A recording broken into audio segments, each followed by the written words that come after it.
Baik para penonton dan pendengar channel YouTube Marturia Bukit Kasih, salam sejahtera bagi kita semua. Shalom. Puji dan syukur kepada Tuhan bahwa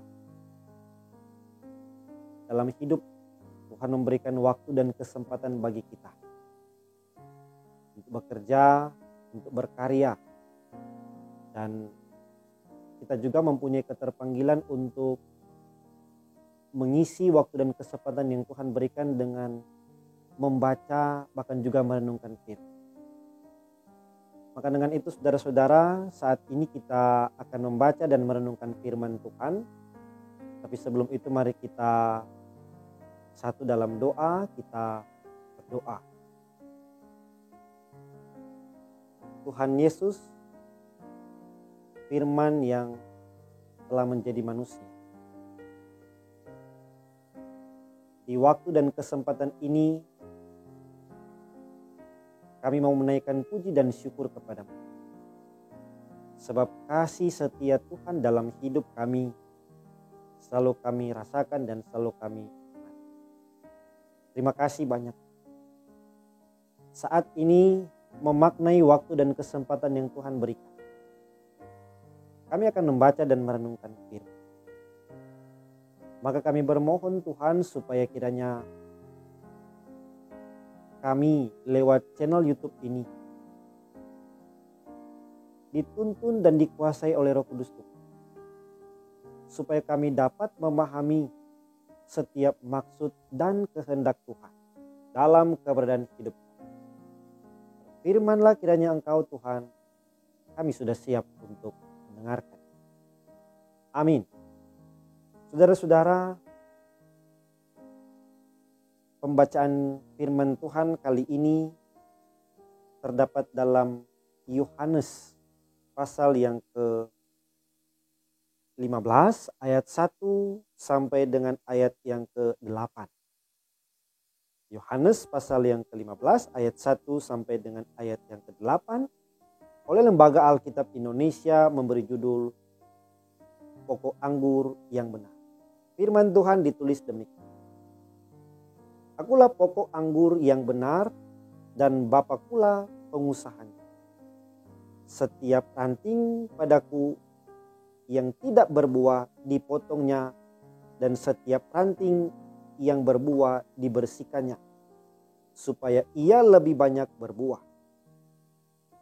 Kamu memang sudah bersih karena firman yang telah kukatakan kepadamu. Tinggallah di dalam aku dan aku di dalam kamu. Sama seperti ranting tidak dapat berbuah dari dirinya sendiri kalau ia tidak tinggal pada pokok anggur. Demikian juga kamu tidak berbuah jikalau kamu tidak tinggal di dalam aku. Akulah pokok anggur dan kamulah ranting-rantingnya. Barang siapa tinggal di dalam aku dan aku tinggal di dalam dia, ia berbuah banyak. Sebab di luar aku kamu tidak dapat berbuat apa-apa. Barang siapa tidak tinggal di dalam aku, ia dibuang keluar seperti ranting dan menjadi kering. Kemudian dikumpulkan orang dan dicampakkan ke dalam api lalu dibakar. Jikalau kamu tinggal di dalam aku dan firmanku tinggal di dalam kamu, mintalah apa saja yang kamu kehendaki dan kamu akan menerimanya. Dalam hal inilah Bapakku dipermuliakan, yaitu jika kamu berbuat banyak, dan dengan demikian kamu adalah murid-muridku. Demikian untuk bacaan firman Tuhan. Baik saudara-saudara, sebagai tema untuk perenungan firman Tuhan kita di saat ini adalah gereja sehat berbuah bagi kemuliaan Tuhan. Saudara-saudara, dalam perjanjian lama, Israel disebut sebagai kebun anggur milik Allah yang dipelihara dan dijaga olehnya. Namun ternyata Israel menghasilkan buah-buah anggur yang tidak manis. Israel gagal menyenangkan Allah karena mereka memilih untuk bersekutu dan berselingkuh dengan dewa-dewi bangsa-bangsa kafir. Yesus mengajarkan kepada para murid bahwa dialah pokok anggur yang benar, Israel yang sejati yang memuaskan hati. Ini para murid, yaitu cikal bakal gereja dipilih Allah untuk menghasilkan buah bagi kemuliaannya, yaitu hidup yang menjadi berkat untuk sesama manusia. Untuk itu gereja dan setiap orang Kristen harus bergantung penuh kepada Yesus seperti ranting-ranting tinggal dalam pokok anggur yang benar. Gereja hanya mungkin berhasil kalau tetap melekat sebagai ranting kepada pokok anggur itu dan menerima kehidupan darinya. Di luar Kristus, gereja tidak memiliki daya apapun untuk bertumbuh dan tidak mampu menghasilkan buah. Bahkan gereja akan mati sehingga tidak memiliki fungsi apapun selain dibuang dan dibakar.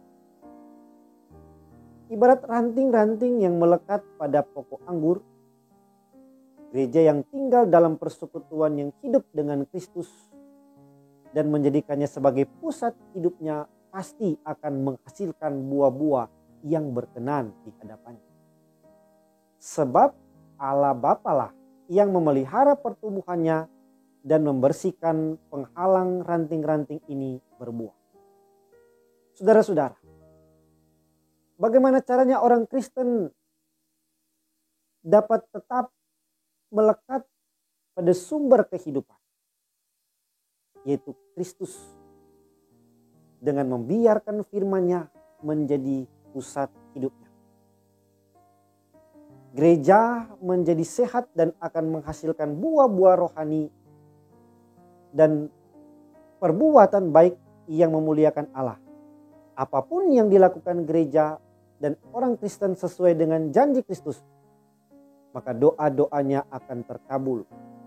Tetapi harus dimengerti dalam pengertian bahwa janji itu ditawarkan kepada para murid yang tinggal di dalam sang pokok anggur demi menghasilkan buah. Adapun tujuan hidup gereja yang sehat dalam hal ini berbuah. Suatu hal yang mustahil bila seseorang yang mengaku percaya namun tidak mengetahui tujuan hidup imannya. Kristus sendiri berkata, Bapakku dipermuliakan jika kamu berbuah banyak. Artinya, sesuatu yang mustahil bila seseorang menganggap diri hidup memuliakan Allah Bapa tanpa terlebih dahulu mengenal dan tinggal di dalam Kristus. Salah satu syair lagu mengatakan demikian. Tinggallah dalam Yesus, jadilah murid. Belajarlah firman Tuhan, taat kepadanya. Tinggallah dalam Yesus, muliakan namanya. Hidup berlimpah kurnia hanya di dalam. Saudara-saudara, mari kita renung. Gereja dan orang Kristen yang hidup dan berbuah adalah mereka yang berpusatkan pada Kristus. Semakin kita diam dalam Kristus, semakin orientasi hidup kita adalah bagi Allah dan sesama, bukan untuk diri sendiri. Pujilah nama Tuhan. Amin. Saudara-saudara, saat ini kita akan berdoa. Karena itu mari kita doa. Tuhan, terima kasih kami boleh membaca juga merenungkan tentang firman. Biarlah kiranya kami menjadi gereja yang sehat, juga boleh berbuah dalam kehidupan ini, menjadi berkat bagi banyak orang. Terima kasih banyak Tuhan bahwa firman-Mu ini boleh dibentangkan lewat channel YouTube Marturia Bukit Kasih. Maka kiranya Tuhan channel YouTube ini diberkati oleh Tuhan. Termasuk juga setiap mereka yang bertugas memberikan diri mereka dalam melayani Tuhan lewat channel ini diberkati oleh Tuhan. Terima kasih banyak Tuhan. Biarlah kiranya lewat channel YouTube ini, bahkan firman yang telah diberitakan ini boleh menjadi berkat bagi banyak. Dalam nama Tuhan Yesus Kristus, pokok anggur yang benar, kami berdoa. Amin. Demikian kita telah membaca, merenungkan firman, bahkan doa. Tuhan Yesus memberkati orang semua. Amin.